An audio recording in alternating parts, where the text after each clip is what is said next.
Rachel, we're catching up for the first time in a few weeks. A lot has happened for the women's tennis team. You had some important Northwest Conference matches against the Tacoma schools. You went on spring break. Talk about where this team is in regards to conference standings and how things are looking for your chase for the conference tournament at this point.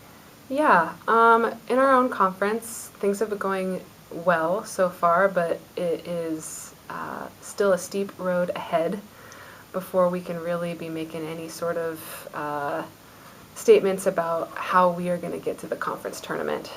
This is a really important weekend we have coming up.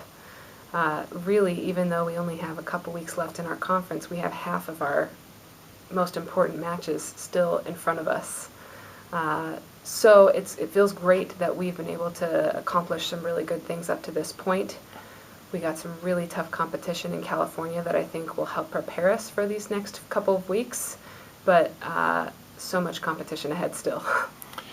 Talk about the trip to California. It was first opportunity for most of these girls to go on a spring break trip because of COVID. Mm-hmm. Talk about the matches, but also just talk about the experience overall and some of the fun you guys might have had. Yeah, it was so fun. Spring break is one of those memories, I think, for almost all of our alums and past Bucks that, you think back of your tennis experience and you get to remember those times so fondly. And this year, the majority of the players that went on the trip had never experienced it before. So we had a blast.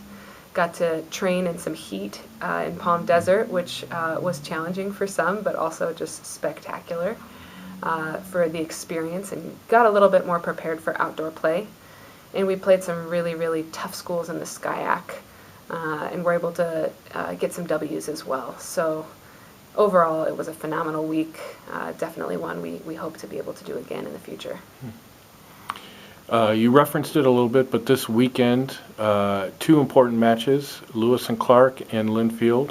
Linfield, obviously, the team that's held the top spot in the conference the last couple of years, getting challenged from Whitman a little bit this year. But how did things, especially in that Lewis and Clark match, how are things shaping up in terms of matchups and our competition this weekend? Yeah, it's so hard, especially with just the way everything has gone over the last couple of years. Last year when we played Lewis and Clark, they were only able to bring 3 players. So we don't really have a good idea of how our team, which is largely comprised of players who's never seen anyone from Lewis and Clark play, are going to stack up against them, because so much of tennis is how you're going to match up against another team. Just looking at stats doesn't always give you the information that you need.